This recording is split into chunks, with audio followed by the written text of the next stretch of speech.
Halo anak-anak semuanya, selamat berjumpa dan salam sukacita. Dalam KBM kontekstual kita sudah belajar banyak hal. Minggu yang lalu kita belajar tentang keragaman budaya. Dan hari ini, Jumat tanggal 27 Agustus 2021, kita akan belajar bersama-sama tentang menulis cerita dari hasil wawancara. Mari kita ikuti Bu Tuti ya di dalam KBM kontekstual SD Kanisius Mise. Hari ini saya ada di Sendang Sinongko, sebuah sendang di wilayah Desa Pokak yang cukup dikenal oleh banyak orang. Dan hari ini saya bersama dengan Bapak Sujadi Surya Wijaya. Sugeng Enjang Pak. Malam sehat ya Pak. Sehat. Nah Pak, jadi kayaknya kita mau berbincang-bincang lebih panjang tentang Sendang Sinongko. Kita cari tempat yang lebih santai ya Pak ya. Monggo. Monggo Pak.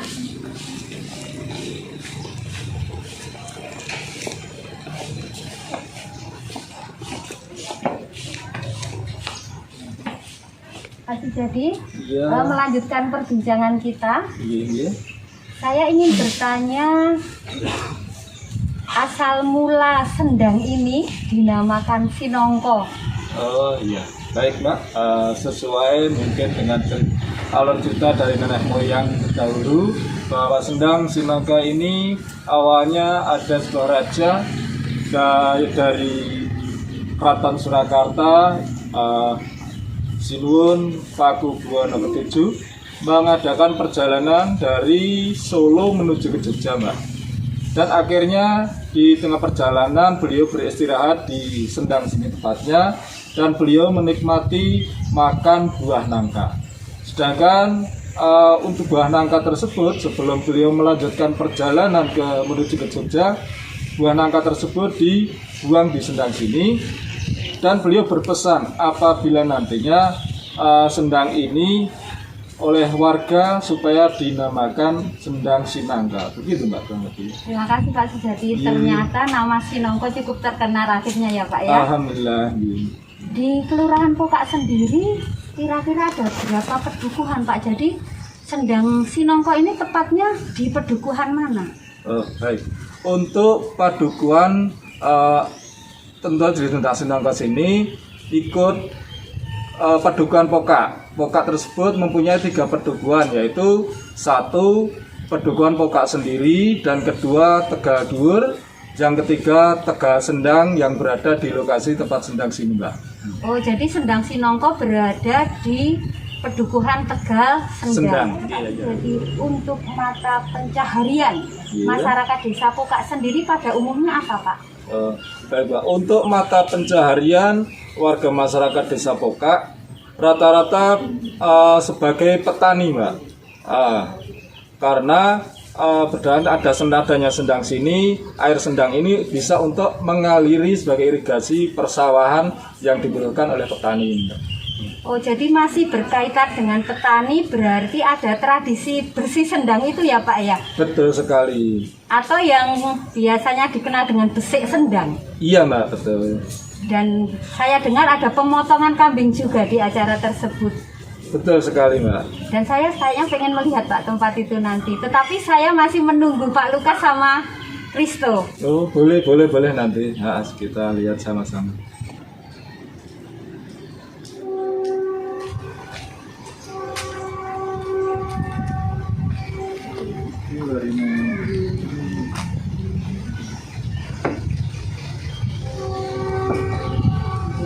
Kita ini kenakan Mbak Rina yang jualan di Sendang Sinangka ini setiap harinya. Dia mencari mata pencarian yang menjadi Cina di Sendang sini. Sudah berapa lama Bu jualan di sini Bu? Saya kurang lebih 21 tahun. Wah, 21 tahun lama juga ya Bu, yang berarti sudah banyak langganannya di sini. Alhamdulillah. Semoga berkah ya Bu dan laris manis jualannya. Matur nuwun Bu. Matur nuwun Mbak Rina.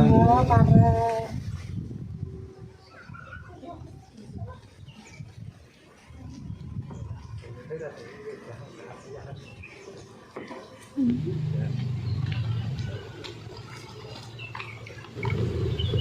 jadi ini Pak Lukas sudah datang sama adik Gito.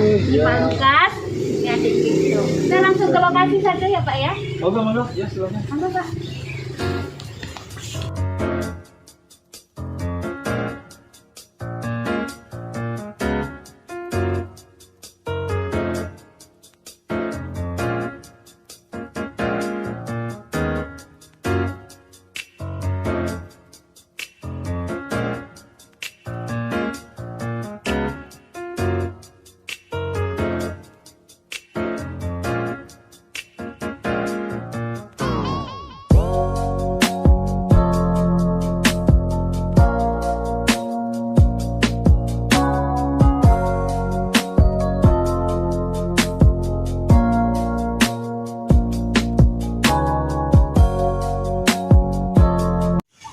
Sekarang saya ada di pinggir Sendang Wadon. Jadi tempat ini biasanya dipakai untuk pemotongan kambing di acara besik sendang.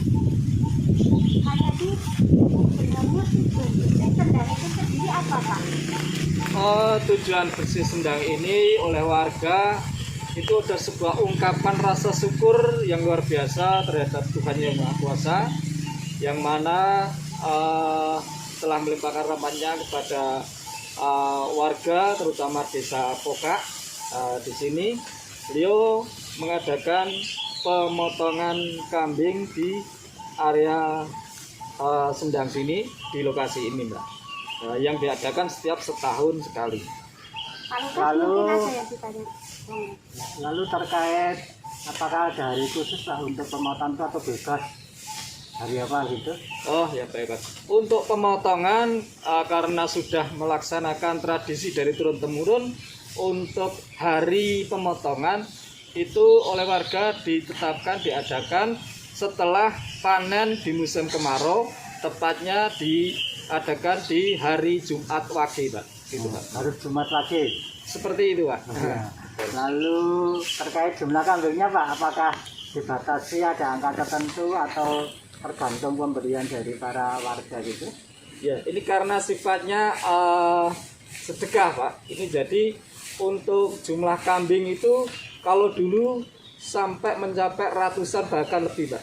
Tapi karena saat ini pandemi dan setiap bersih desa sekarang tidak diadakan pesta di sini, ini hanya ya sekitar kira-kira setelah itu 60-70 kambing seperti itu Pak. Ya.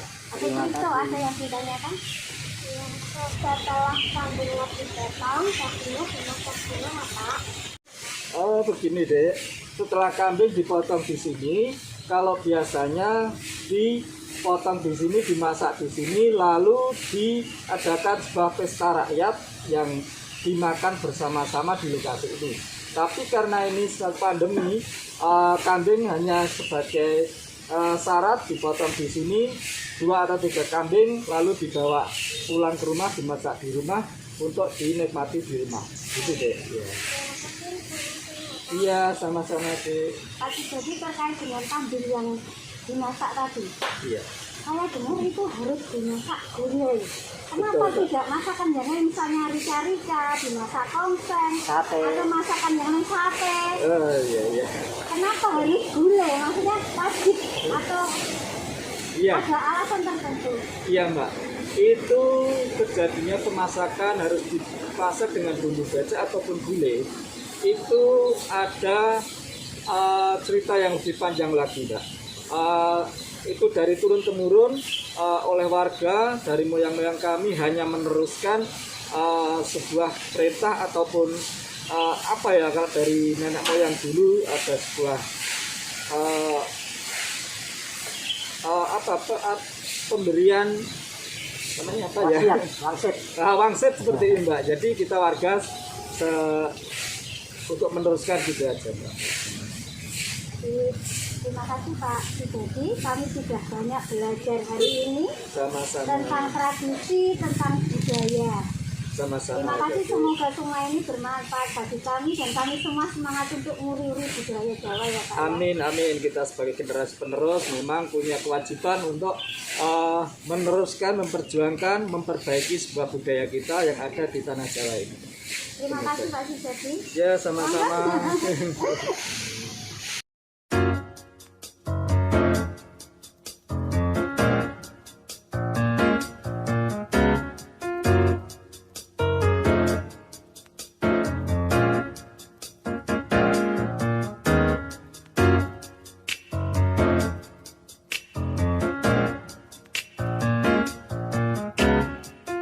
Sudah banyak belajar tentang sejarah asal mula nama Sendang Sinongko dan tradisi besik sendang. Semoga bermanfaat bagi kita semuanya dan kita semakin mencintai budaya di sekitar kita. Sampai jumpa anak semuanya di dalam KBM Kontekstual SD Kanisius Mese minggu depan. Jenggirat